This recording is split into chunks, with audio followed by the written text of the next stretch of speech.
Hello folks. In another of my videos that I made not too long ago, I said I would never build another Star Trek TOS Type 2 phaser. Well, this is a case of never say never again. I was rummaging through my spare parts box and found a partially started 23rd century pistol kit. You know, a phaser. There were parts missing, but I decided to find a way to use the kit rather than discard it. A few days later, I came across a metal parts conversion kit on eBay. It could be used to produce a reproduction of the old Brad Nelson style Phaser 2 replica. I had one of these beautiful Brad Nelson replicas back in the 1970s. I bought it, or rather, I pre-ordered it, at a Star Trek convention in Manhattan. After weeks of intense anticipation, the phaser finally arrived. I thought it was perfect. It was certainly the most beautiful replica I'd ever seen.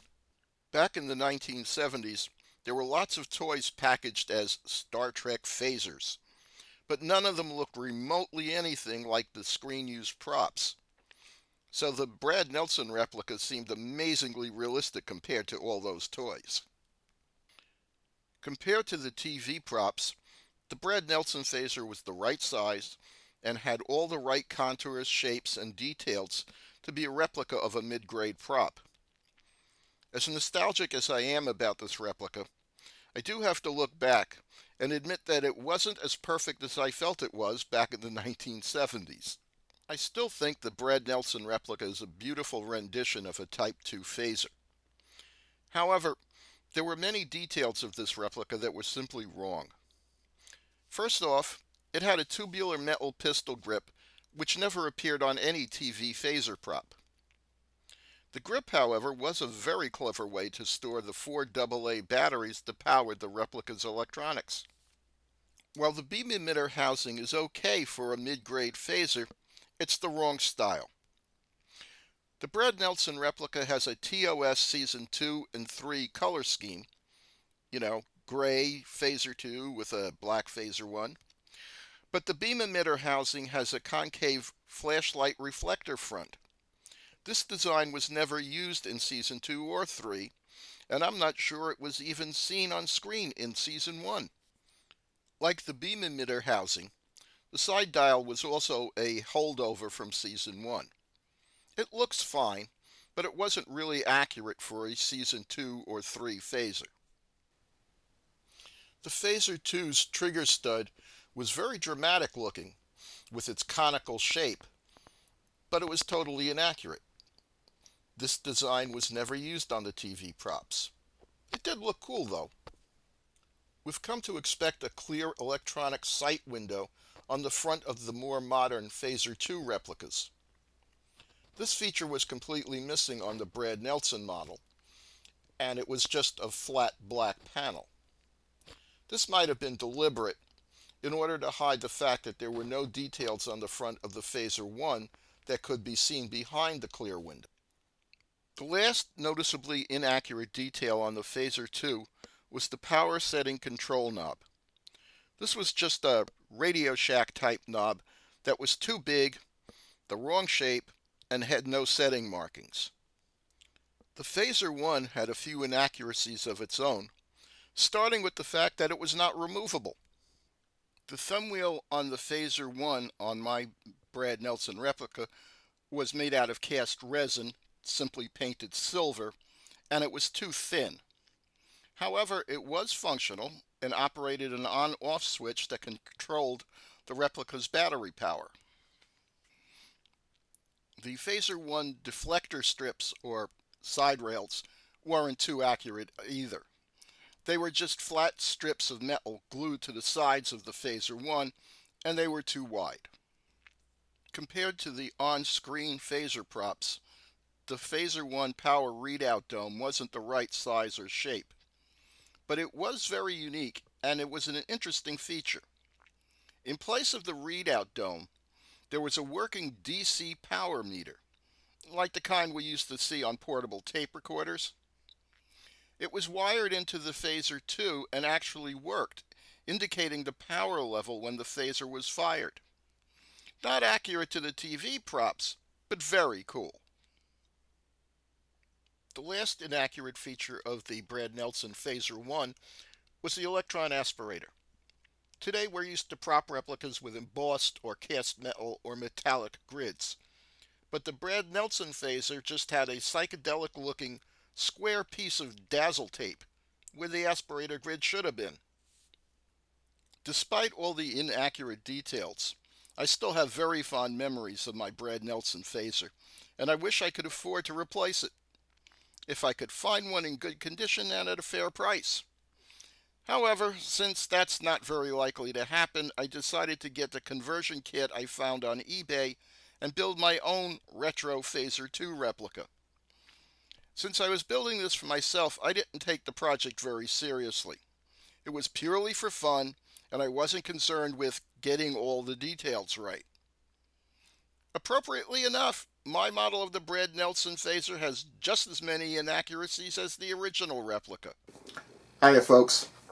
Before I move on and give you a demonstration of my version of the Brad Nelson Phaser, I just want to point one thing out. All those inaccuracies that I pointed out earlier, they weren't meant as criticisms of the Brad Nelson Phaser. They were just comparisons to the props that were used on TV. There were obviously a lot of things that were different between the TV props and the Brad Nelson version of the Phaser 2. It was still a really great replica for its time, and I would love to have another one. I'll give you a quick look at my retro-styled phaser, built using a 23rd century pistol kit, plus pieces from a metal kit for converting to the Brad Nelson style. Here it is. This is my version of the Brad Nelson phaser. This is definitely not an exact copy of the original replica, but it's got all the main features. It has the double tubular grip, the same conical trigger, the same retro-styled side dial, the same flashlight-styled beam emitter housing. The Phaser 1 has the extra wide rails glued on the side. I have the same style and size control knob. And of course, on the Phaser 1, I have that dazzle tape electron aspirator. Now for a quick demo of the light and sound features of this phaser.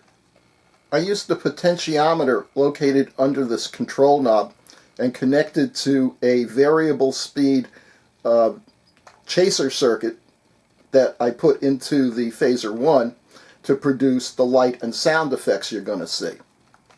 The potentiometer gives me a steady range of control so that I can produce the same slow to very fast pulses that you got out of the original Brad Nelson phaser, or at least out of the one I owned. I'll start at my lowest power setting, which is the slowest output of sound and light, and then move up slowly to the fastest or the highest power setting.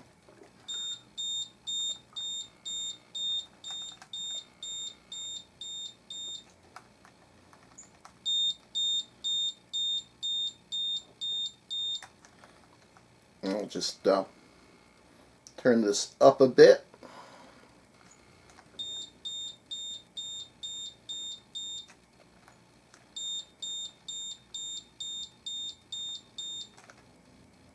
And just a bit more.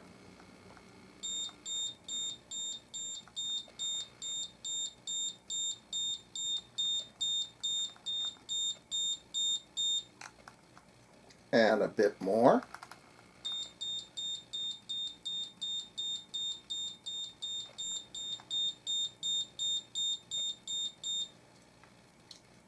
And a little more.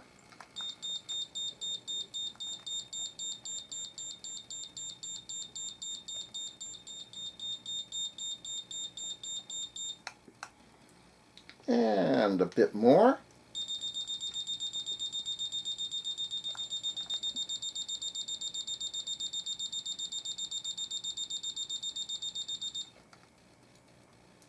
And finally,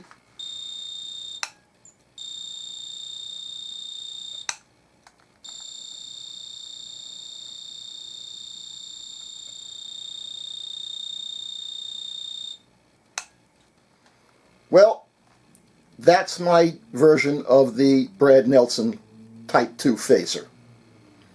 If you want more details about how this was built, stick around for the second part of this video coming up. The following slideshow will illustrate the major parts and the assembly steps used in constructing this model. It's not a step-by-step build, but it'll give you a really good idea of what went into putting this together. Thanks for watching. Please visit sci-fi-dragon.net and check out the short article on this phaser and on other phasers and other props and science fiction models and military models. Anyway, again, thanks for watching, everyone. Bye.